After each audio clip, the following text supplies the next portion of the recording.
My name is Franklin Edler, and I turned 76 last winter. I live alone in a modest single-story house at the edge of Beach Hollow, New Hampshire, a town that's become more shadow than memory. My days follow a ritual of slow, careful gestures. I wake early, even though there's rarely a reason to. I make my coffee the same way my wife Lydia used to, 3 spoonfuls of Folgers, a touch of cinnamon, and 2 sugars, one of which I sometimes forget until I take the first bitter sip. I sit in the kitchen by the window and watch the morning roll in, not because there's much to see, but because it gives shape to the silence. Lydia passed away 6 years ago. One morning, she simply didn't wake up. No dramatic decline, no slow fade. Just gone like breath in winter air. Her side of the bed has remained untouched since. I still buy her favorite orange marmalade, though I no longer eat it. I keep the jars lined up in the pantry like time capsules that no one will ever open. We had one son, Philip. He lives just 2 towns over, but we may as well be continents apart. He has a wife, Claire, and 2 children I've barely gotten to know. I remember when he was small, the way he used to ask me to carry him on my shoulders through the woods behind our house, his hands buried in my hair, whispering questions about the stars. That boy is gone, and the man who took his place rarely calls, and when he does, his voice is clipped, careful, laced with obligation. The last time we spoke for more than 5 minutes was Christmas, 2 years ago. That was the year I sent a wooden chess set I carved myself for my grandson Miles. Never heard if he liked it, never got a thank you note. After Lydia died, I tried to stay active. I volunteered at the library for a while, ran a small woodwork stand at the farmer's market on weekends. But as time wore on, the invitations dwindled, the regulars moved away or passed on, and the projects began to gather dust in the shed. My hands aren't as steady as they used to be, and the arthritis in my right knee makes it hard to stand for long. Most days I just sit on the porch with a paperback I've read before, watching the world continue in its quiet disinterest. Philip used to bring the family over for birthdays, mine, his, the kids. Lydia always made a fuss, baked something elaborate, set out her grandmother's china. Now, birthdays pass like any other day. This year I spent it alone, heating a can of soup for dinner and rewatching an old Western I'd already memorized. No call, no card. When I brought it up to him later, he said, "I thought you didn't want all that fuss anymore, Dad. You always say you prefer quiet." As if quiet and loneliness were the same thing. I try not to resent him. I try to remind myself that he has a life, a career, responsibilities. He took over the family construction business I built from nothing with my own hands. What began as me and one truck is now Edler & Sons Construction, LLC, though I'm not sure who the sons are meant to be, since I only ever had one, and he's made it clear the business is now his alone. After Lydia died, I offered to help out, said I could still handle some books or client calls. He nodded, thanked me, and never followed up. Later, I learned from a neighbor that he told people I was stepping back for health reasons. I suppose pride is a kind of sickness in its own right. It was different when Lydia was alive. She had a way of bridging the distance between us, making plans, smoothing things over, pretending we were still the close-knit family people like to imagine when they speak in platitudes. Blood is thicker than water, she used to say, though she never finished the real phrase. But the blood of the covenant is thicker than the water of the womb. She chose her family, even when they didn't choose her back. After she died, the illusion crumbled faster than I expected. The truth is, I've become invisible to my own blood. They include me when it's convenient. A mention in the family Christmas letter, a group photo where I'm half hidden in the back. I don't remember the last time Claire asked me anything beyond, "How's your health?" with that distant, forced cheerfulness. They treat me like a fading photograph on the wall, there for sentimental value, but not to be interacted with. And yet, I remain loyal to them. I buy the birthday gifts, I send the cards, I mail the checks when the kids graduate, even when I hear nothing in return. A month ago, I received a formal-looking envelope in the mail. No return address, but the handwriting was unmistakably Philip's. Inside was a printed invitation, heavy cardstock, gold lettering, embossed logo at the top. You are cordially invited to the 50th anniversary celebration of Edler Construction, hosted by Philip and Claire Edler. Black tie, catered. Live music, guest list of over 100. At the bottom, in smaller print, family toast at 9 p.m. I stared at that line for a long time, my hands trembling slightly as I held the card. It was the first time I'd been included in anything public since Lydia's funeral. I read and reread the invitation until the letters blurred. Then I placed it on the mantel where Lydia's urn used to stand. My first reaction was confusion. Why now? What had changed? But underneath that, I felt something more dangerous. Hope. Maybe, I thought, he's finally remembered. Maybe he regrets how distant he's been. Maybe he wants me to say something that matters. I spent the next 3 weeks preparing. I had an old tuxedo altered. Paid extra to rush the job. I shaved every day, started walking more to improve my posture. I wrote a speech. It was short, heartfelt, the kind of thing Lydia would have approved of. I even practiced it in front of the mirror, trying to get the phrasing right, the pauses honest but not melodramatic. I didn't want applause. I wanted acknowledgement, recognition. A simple nod that said, "We see you." We remember? The week before the event, Philip called. "Just wanted to make sure you got the invitation," he said. "We're really looking forward to having you there." His voice was stiff, rehearsed. He asked if I needed transportation, which was odd considering I still drive. I declined politely. Then he said, "Oh, and about the toast, we've got a few things planned, but if you want to say a few words, let me know and we'll try to work it in." Try to work it in. As if my presence at my own legacy celebration was a logistical burden. Still, I told myself it was nerves, stress, the pressure of organizing a big event. Maybe he didn't mean it that way. Maybe on the day of the celebration, something would change. Maybe I'd walk into that rented mansion and he'd come up, hug me like he used to when he was 12 and say, "Dad, I want everyone to know who made all this possible." Maybe. But I've lived long enough to know that maybes are fragile things. They crumble at the lightest touch of reality. And as I stood in my quiet house the morning of the event, adjusting my tie in the mirror, I looked into my own eyes, hollowed with years of waiting, and whispered, "Don't expect too much." Because the truth was, I already felt the edge of something, sharp behind that invitation. Something I couldn't name yet, but that had been coiling for years. I just didn't know how deep it would cut. Not yet. Not until that night. Not until the door clicked shut behind me. The day of the party arrived like a storm I could feel in my bones. From the moment I woke, the sky was low and heavy, swollen with clouds that hadn't made up their minds yet, rain or no rain. I took it as a metaphor, the kind of thing Lydia would have pointed out with a soft smile, as if the weather always had something to say about our lives. I dressed early, carefully. The suit I had altered looked presentable enough, though the sleeves felt a bit too long and the collar was stiff. I clipped my cufflinks with trembling fingers and stared at myself in the mirror. The man looking back wasn't impressive, thin, weathered, deeply lined, but there was something dignified in his quiet, determined posture. I wasn't going to let them forget me tonight. The celebration was set in one of those suburban showpieces, glass walls, manicured lawn, circular driveway with a valet station manned by teenagers in matching vests.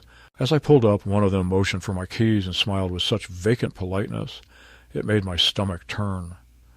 I handed them over, already sensing the gap between what I expected and what was waiting inside. The house was loud with light and laughter, filled with people who looked like they'd stepped out of a lifestyle magazine.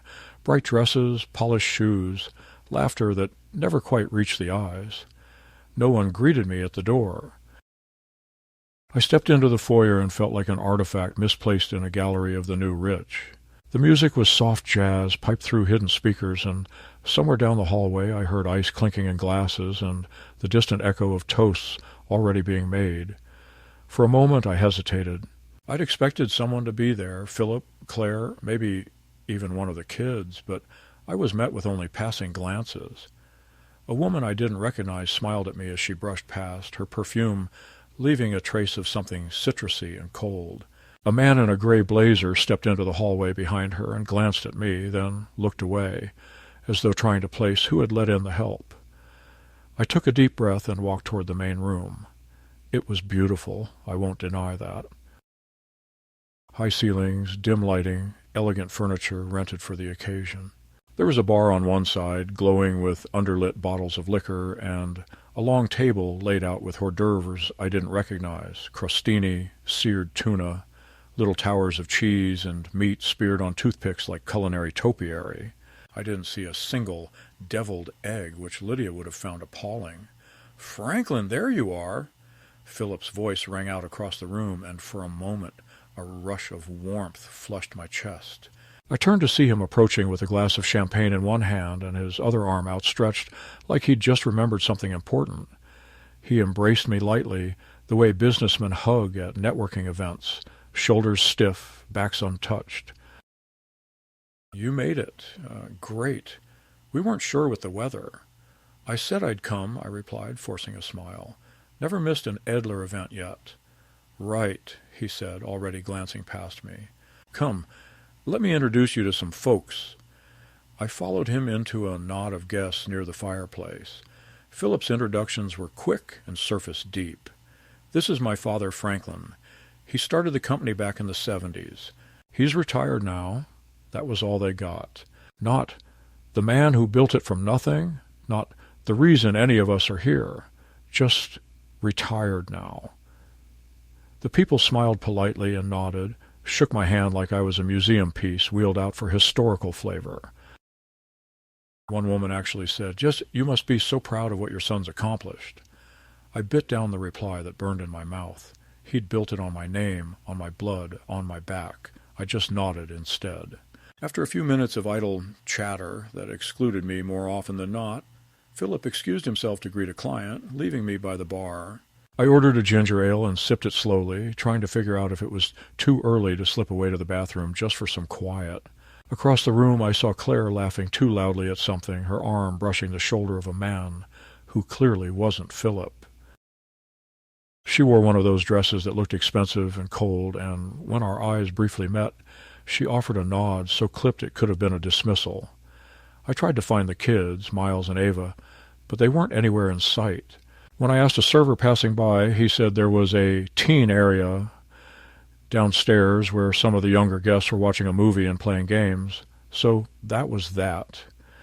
No family toast with them beside me, no sense of legacy, just separation by generation and inconvenience. At around 8:30, I caught Philip near the back hallway. He was checking something on his phone, barely looked up when I approached. "Hey, son. Just wanted to check, am I still on for the 9 o'clock toast?" He blinked as if I'd said something odd. "Oh, right, about that. We had to cut some things, tight schedule. Claire's uncle's giving a little speech about the future of the company." You know how these things go. I stood there, words frozen on my tongue. "I wrote something, just a couple of minutes." "I'm sure it's great, Dad," he said quickly, "but we really have to keep things moving. Maybe we can do something more casual. Just you and me and the family later, yeah?" I nodded slowly. "Sure." But inside something folded shut. There would be no later. There never was. I knew that now. I turned toward the hallway and made my way past the crowd. No one stopped me. No one noticed. I found the guest bathroom tucked away near the coat room. It was small, cold, too modern, stainless fixtures, recessed lighting, a mirror that seemed to show every wrinkle like a road map of regret. I washed my hands just to keep them from shaking. When I reached for the doorknob to leave, I found it wouldn't turn. I tried again. Nothing. It was locked from the outside. I jiggled the knob harder. "Hello?" I called. No answer. I knocked. Waited. Tried again. Footsteps passed by once, but no one stopped. Then laughter. Then nothing. I told myself it was a mistake. A child, maybe, playing around. I waited a few minutes, tried again. Still locked. Then I heard something, Muffled voices just outside, a familiar cadence. Philip. Just keep him in there a bit. He gets confused when he talks too long, Claire replied lower. We can't have him go on about Lydia again. He did it last Christmas. Total downer. I know, he'll be fine. We'll let him out after the toast. I stopped breathing. Their voices faded. I stood in that bathroom, fists clenched, heart pounding against my ribs like it wanted out more than I did.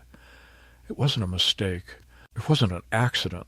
They'd locked me in, and still, beneath the horror, the shame, the fury, I felt one overpowering thing rise in me like fire clawing through old paper.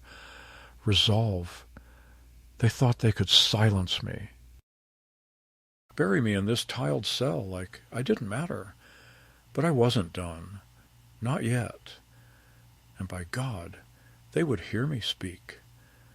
The air in that bathroom grew denser by the minute, not from lack of oxygen, but from the sheer weight of what had just happened. I leaned both palms against the sink, staring into the mirror again, no longer studying my face, but something behind it. The old man staring back wasn't frail, wasn't lost. He was furious. But not the volatile kind of fury that makes you shout or shake your fist. No, this was colder, more settled. A kind of anger that folds in on itself, becomes intention. It had a shape, a temperature, and it was burning just low enough not to boil over. I turned toward the door again, tried the knob, still locked, my body tensed, not with fear but with anticipation. The voices I had heard outside haunted me, echoing in a loop, confused, a downer. They wanted to keep me away. Not because I would embarrass myself, but because I would remind them who I was, what I represented. A man who remembered their beginnings. A man who once stood where they now strutted. My presence wasn't an embarrassment, it was an inconvenience. I reminded them that none of this, the money, the guests, the company name embossed on cocktail napkins, existed without me. But they'd rather whitewash the narrative, turn me into a relic best tucked away. I could see it now, how carefully it had all been arranged. The passive neglect, the sudden invitation, the brief, tight-lipped nod at the door, the rushed dismissal about the toast. It had never been about inclusion, it was about appearance, about control. I had served my purpose the moment I arrived and was photographed in the corner with a plastic flute of ginger ale. And now they'd locked me in a bathroom. I checked my phone. No signal. Of course. The house was built like a fortress, all concrete and steel, probably full of Wi-Fi and Bluetooth and whatever else people use these days to connect to the world, but none of it available in this hermetically sealed space. There were no windows, no vents wide enough to force anything through, just silence and the dim whir of the overhead fan that hummed like the sound of my own humiliation. I sat on the edge of the toilet lid and counted my breaths, in through the nose, out through the mouth.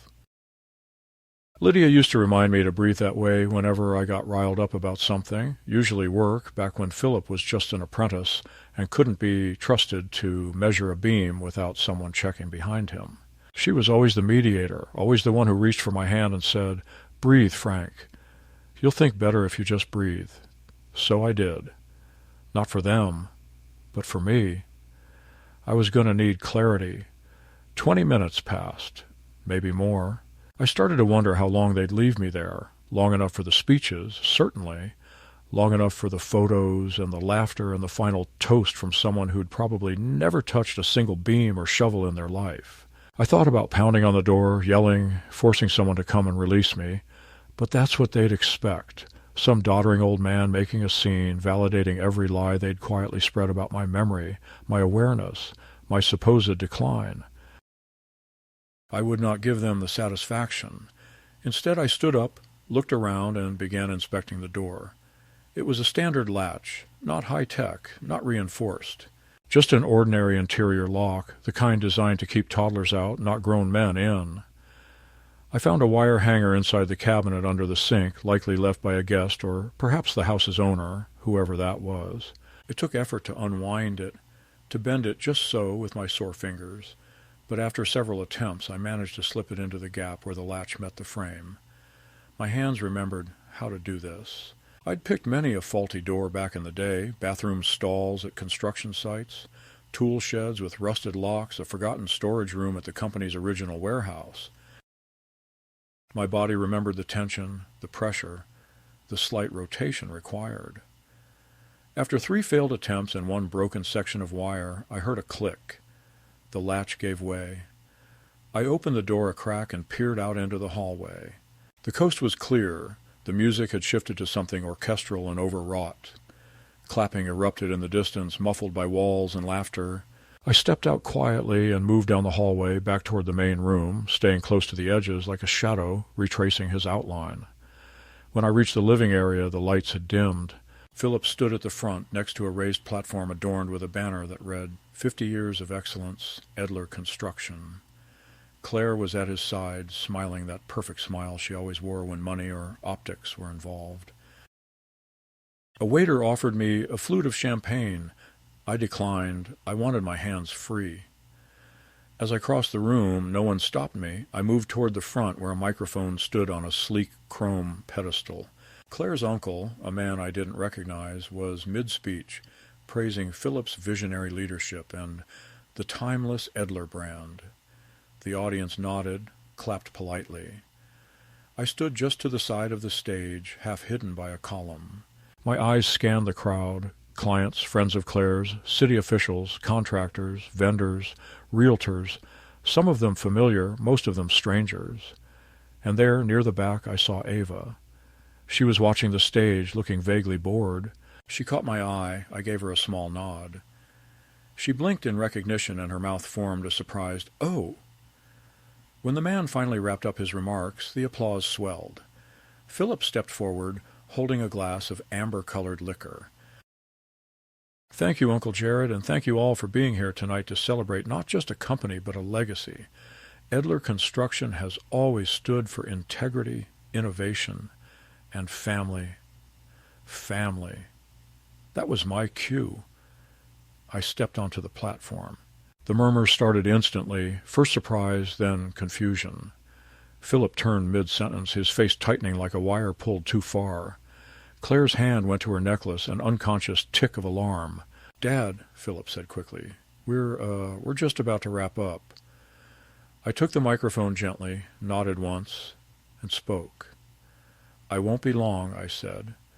My voice was steady, strong. I hadn't used it this way in years, not since Lydia's funeral. "I just want to say a few words, then you can go back to pretending I'm not here." A hush fell over the room. The string quartet in the corner stopped mid-phrase. I built Edler Construction with 2 things, a shovel and a promise. The shovel I still have. The promise, well, that's been passed around so many times, I'm not sure what shape it's in anymore, but I remember it. I made it to my wife Lydia on the day we opened our first job site. I promised her we'd never sacrifice people for profit, that we'd build not just with materials, but with dignity. I carried that promise in my back pocket every day, even when my hands were too blistered to close around it. People were listening now. Even the servers had stopped moving. I didn't come here tonight to take credit. I came here because I was invited, and because I was told there would be a family toast. But instead of a toast, I got a locked door, a small, windowless bathroom where someone decided I'd be better off kept silent. Gasps.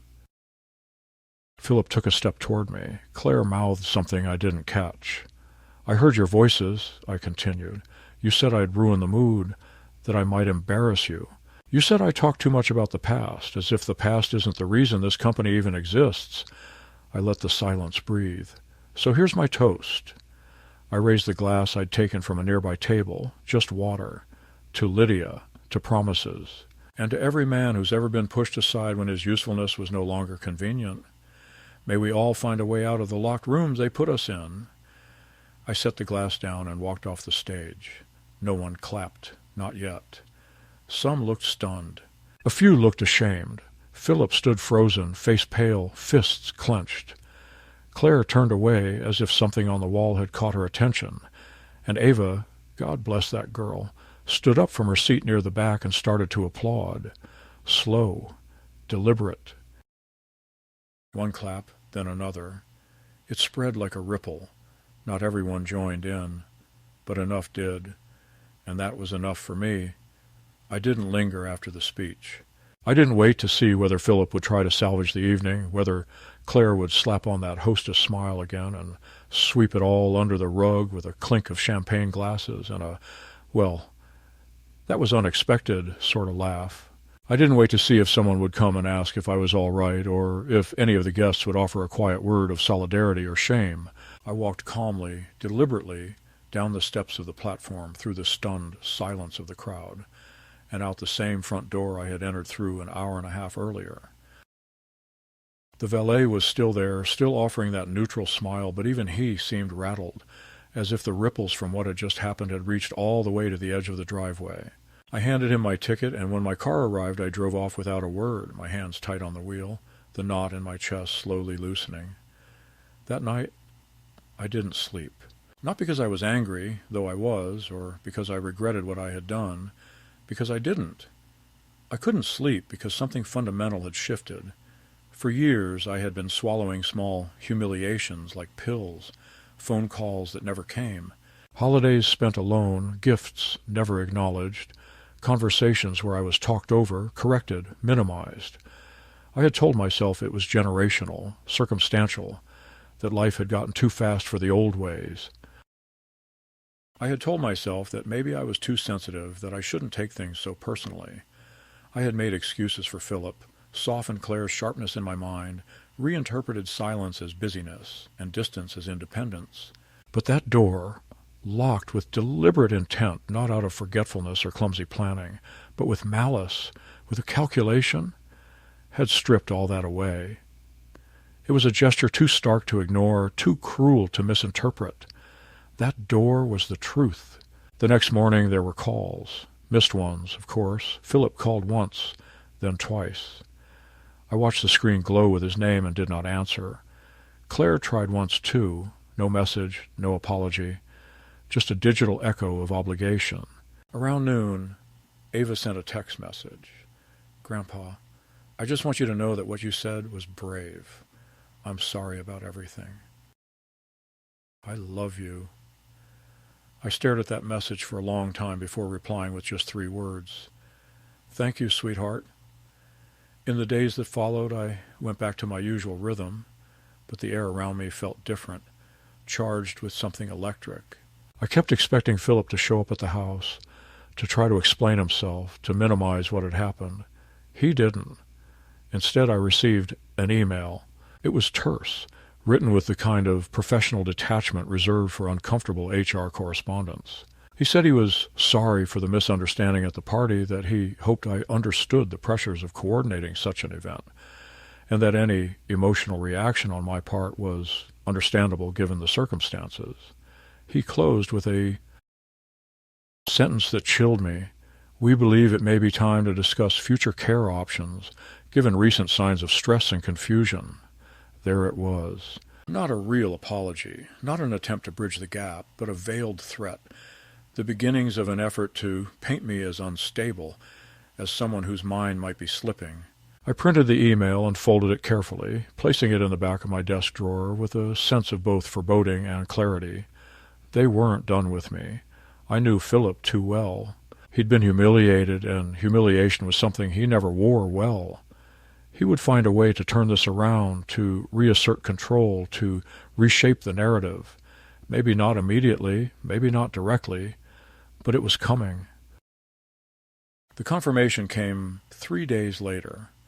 A man showed up at my door wearing a soft blue button-down shirt and a lanyard with some kind of badge clipped to it. He introduced himself as a representative from the state's Adult Protective Services. Said there had been a concern raised about my well-being, that someone had mentioned episodes of forgetfulness and paranoia. I stared at him for a moment, then invited him in. He seemed surprised by my calm. We sat at the kitchen table, and I offered him coffee. He asked me a series of questions about the date, the president, the weather, what I'd had for breakfast. I answered each one slowly, clearly, watching his pen move across the page. He looked around the house, asked about medications, support systems, daily routines. I gave him the tour, showed him the calendar Lydia used to keep by the fridge, still updated in my careful handwriting. Showed him the woodworking tools in the garage, the perfectly aligned spice rack, the neatly filed bills. He stayed for an hour and left with a polite nod and a final sentence I wouldn't forget. "I don't see any signs of concern, Mr. Edler. You seem quite capable." When he was gone, I sat down and realized my hands were shaking. That visit had been the second door. The first door had been literal, physical, something you could force open. But this second door, this accusation of instability, this subtle push toward disempowerment, was far more dangerous. You couldn't pick that lock with a wire hanger. You couldn't prove your way out of it with a speech. It was a campaign, and it had begun. I realized I was no longer dealing with a neglectful son and his cold wife. I was dealing with something colder, sharper, a system of erasure, of quiet dismissal. They wanted me to disappear, not dramatically.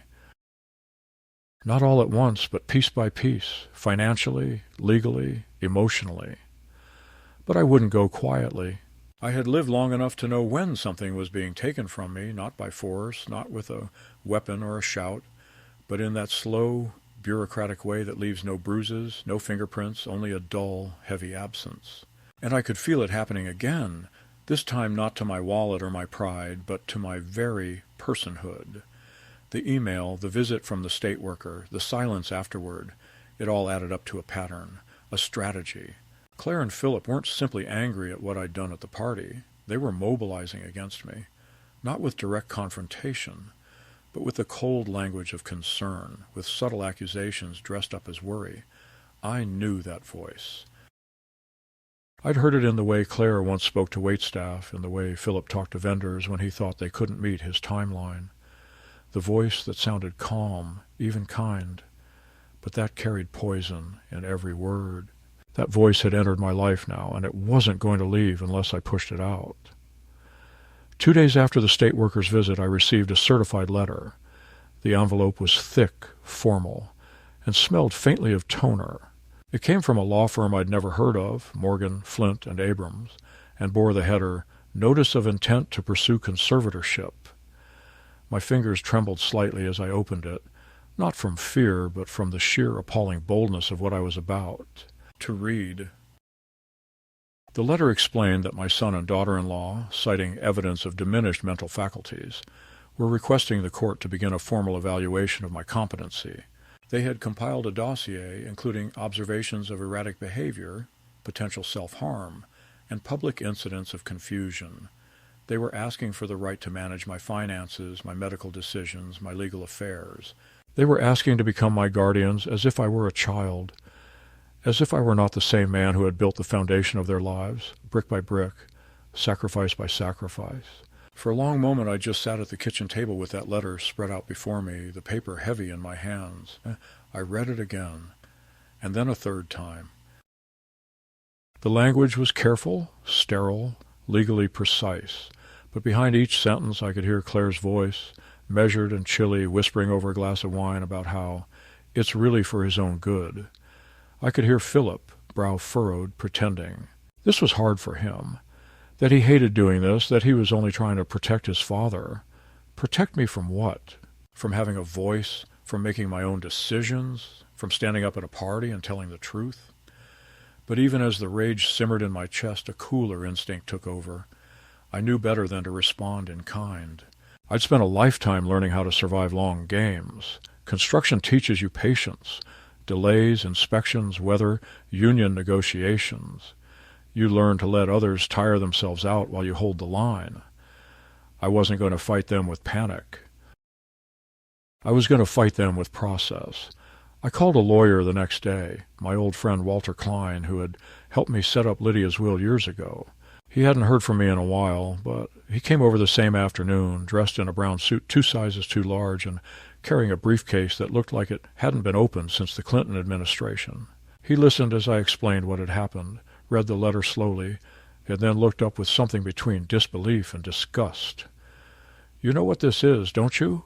he said, tapping the letter. "It's a preemptive land grab. They want access to your money, your house, Anything they can wrap in legal red tape, they think you're too old to fight back. I want to fight back, I said, my voice low but resolute. I want to bury this in daylight. He nodded. Then we'll start by hiring a neuropsychologist. You'll get a full mental evaluation, done independently, by someone whose name doesn't show up on their payroll. Then we'll get statements from your doctor, your pharmacist, anyone who's interacted with you in the last year. I want receipts, prescriptions, grocery lists, utility bills, tax filings, anything that shows you're functioning and clear-minded. We'll build a wall out of facts brick by brick. So that's what we did. The next 2 weeks were a blur of appointments and documentation. I sat in a chilly office while a young woman asked me to recite strings of numbers backward, identify patterns and shapes, remember lists of words. I did it all. Slowly, maybe, but precisely. My memory wasn't perfect, but it was better than most men my age, and certainly sharper than the version of me Claire had tried to submit to the court. My primary care physician signed a formal letter stating I was fully capable of managing my affairs. My pharmacist confirmed my regular prescription schedule. Even my librarian, Mrs. Falco, who ran the Saturday book club, wrote a statement saying I was lucid, articulate, and far more insightful than the rest of us half the time. Still, I wasn't naive. I knew it wasn't just about paperwork. Claire and Philip had power, financial, social, even psychological. They'd been telling people I was struggling for months now, dropping little suggestions in conversations, planting seeds of doubt. So I prepared more. I backed up all my accounts, changed passwords, moved my savings into a secure fund that required in-person authorization for any withdrawals. I contacted the title company and verified the deed on my home. I checked every joint account and removed my name from anything connected to them.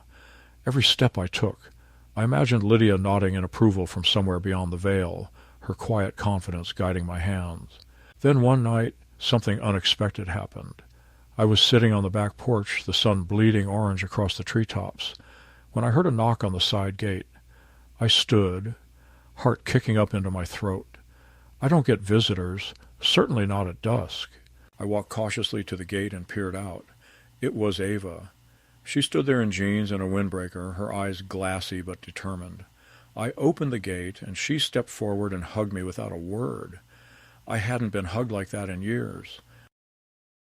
It nearly buckled me. I had to come, she whispered. They're saying things about you, Grandpa, things I know aren't true. I pulled her inside and made tea. She sat at the kitchen table looking so much like her father had at her age that it made my chest ache. But there was a fire in her that Philip never had, a stubbornness that was Lydia's through and through. They're trying to make people think you're senile, she said. Claire told me you called the toaster the microwave and that you wandered off in a store and couldn't find your way back. I laughed, soft, bitter. I don't even shop with them. I know. That's what made me start asking questions. But they get mad when I push. They say I'm too young to understand that it's adult business. They don't want me to talk to you. Why did you come then?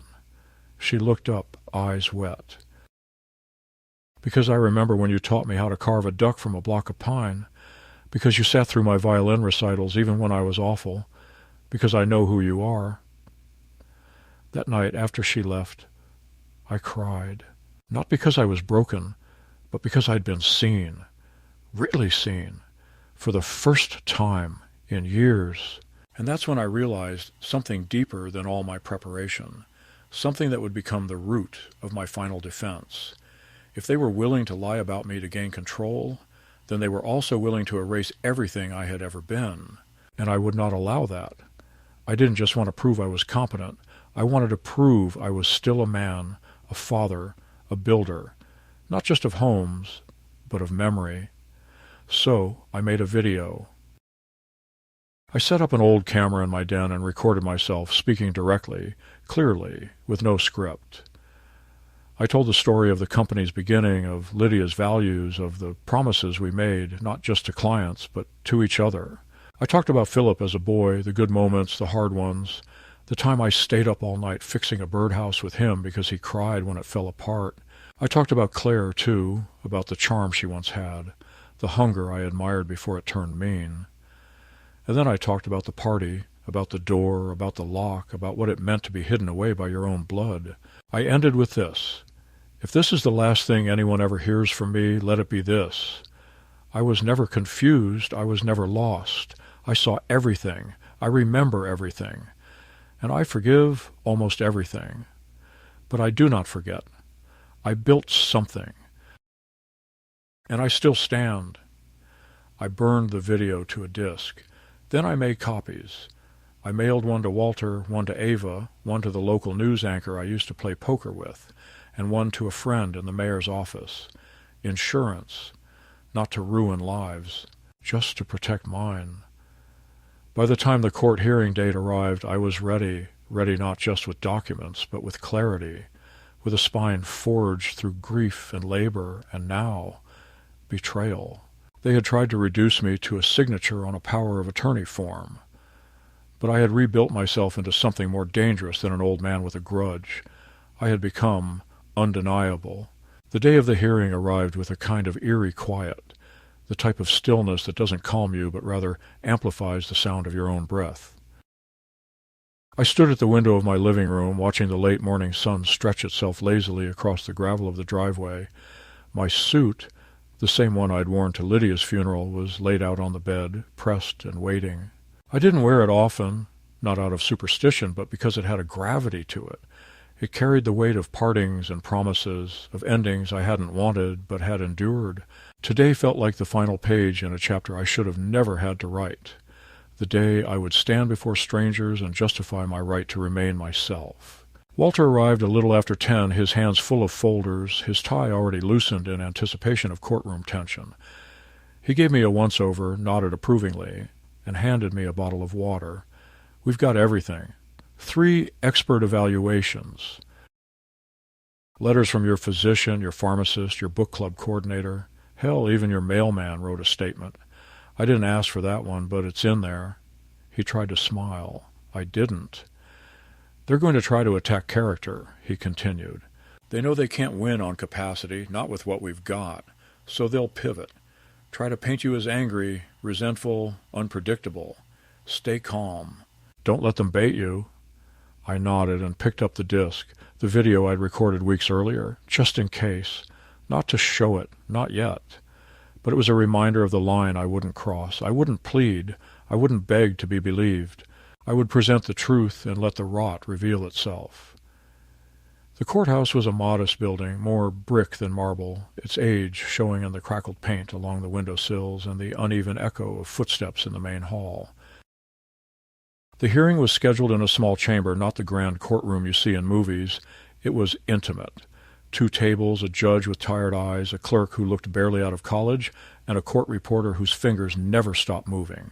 Philip and Claire were already seated when we entered. He wore a navy suit I didn't recognize, probably new, and she wore a pale gray pantsuit that made her look like she'd stepped out of a catalog labeled Controlled Authority. She didn't meet my gaze. Philip did, briefly, and then looked away. His jaw was tight. Good. The judge called us to order and began by summarizing the petition filed on my behalf, as if I had requested to be stripped of my own autonomy. The language felt obscene. Walter stood first, crisp and articulate, laying out our documentation, summarizing the evaluations, reiterating the absence of any evidence of mental decline or danger to myself or others. He spoke without flair, without anger, just facts layered carefully like bricks in a wall. Then it was their turn. Claire rose to speak. Not Philip. Claire. She started with what she called context.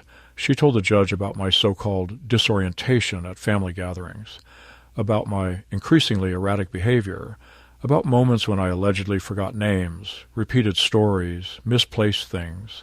She mentioned a fabricated incident where I supposedly left the stove on overnight. She recounted, with practiced delicacy, my meltdown at the anniversary party, describing it as confused, bitter, filled with unfounded accusations. She even brought up Lydia, claimed I'd recently told her Lydia had called me long after her death. That was the first time my hands clenched under the table. I wanted to rise, to shout. Lydia had never been a tool to me. She was the one truth I never manipulated, never twisted to suit my needs. But I remembered Walter's voice. Don't let them bait you. And I stayed still. I breathed. I waited. Philip stood next. His voice was softer, almost sorrowful. He talked about growing up with me as a strict father, about the pressure he'd felt to live up to my expectations, how he'd seen changes in me after Lydia died, withdrawal, depression, anger. He framed it all as concern. Said he just wanted to help, that he feared for my safety, that he loved me dearly and didn't want to see me hurt. The room was quiet when he finished. Then the judge looked at me. Mr. Edler, do you wish to respond? I stood slowly, letting the silence settle around me before I spoke. I want to thank you for your patience, Your Honor. I know these cases are never easy. They involve family, memory, grief, and sometimes betrayal. But I'm here today not because I forgot to pay a bill or called someone by the wrong name. I'm here because I told the truth, at a party, in front of people who were not supposed to hear it. I turned slightly, not to look at them, but to make sure they heard me. My son and daughter-in-law have decided that because I am old, I must be fading, that my voice no longer matters, that my discomfort, my pain, my sense of abandonment, those things can be dismissed as confusion. But I am not confused. I know exactly what happened. I know I was locked in a bathroom, deliberately. I know I was excluded. And I know that when I refused to play along, they moved to silence me, legally. I paused, then added, They say I talk too much about the past. But the past is not dead. It's the foundation of every story they now try to rewrite without me. I may be 76, but I am not gone. Not yet. I looked at the judge directly. I ask only one thing. Do not let the machinery of convenience turn me into someone I'm not. Then I sat. The judge called a recess. Outside the chamber, Philip approached me in the hallway. Claire stayed behind. Dad, he said. And for the first time in years, his voice had no mask. Why are you doing this? I looked at him, not with anger, but with a kind of wonder. You locked me in a room, then you tried to take everything, and you asked me why I won't surrender? He didn't answer, just turned away. The judge returned with a ruling 2 hours later. The petition was denied. There was no basis for conservatorship. My evaluations were clear. My legal autonomy remained intact. No conditions, no review, no further action. Claire stood, gathered her bag, and walked out without looking back. Philip lingered as if hoping for something, absolution maybe. He didn't get it. Walter and I left the courthouse together, the late afternoon sun now high and harsh. As we reached the sidewalk, he turned to me and asked, What now? I looked down the street, the cars, the people, the ordinary rhythm of a world that had no idea a war had just been fought in a quiet room behind sealed doors. Now, I said. Now I begin living again. The weeks after the hearing unfolded not with fanfare, not with vindication, but with something quieter and, in its own way, far more powerful. Clarity. The kind that arrives not in grand pronouncements, but in the slow, undeniable settling of truth. I woke each morning no longer weighed down by expectation, no longer waiting for a phone call that would never come, no longer pacing the house rehearsing things I wished I'd said. The silence remained, but it was no longer empty. It was mine. It wasn't forced upon me. I had reclaimed it. I had won not just the right to make my own decisions, but the right to see clearly who stood beside me and who had been pretending all along. Philip didn't call again. Not after the hearing, not after the decision was filed, not even when the local newspaper ran a small column about elder rights and mentioned the case in passing. Claire made no move to repair the fracture either.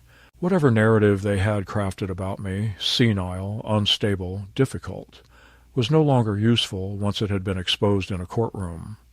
They had taken their shot and missed, and with it, any remaining illusion of reconciliation evaporated. They vanished not like people retreating in shame, but like people who realized the mask no longer worked and had no further use for the performance. But Ava returned. She came over once a week, sometimes more.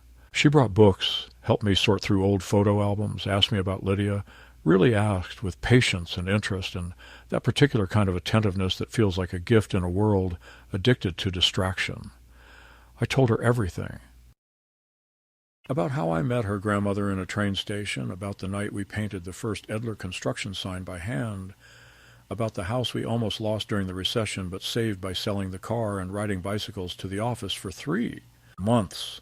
I told her about the fight Philip and I had when he was 20 and wanted to quit college to sell imported knives.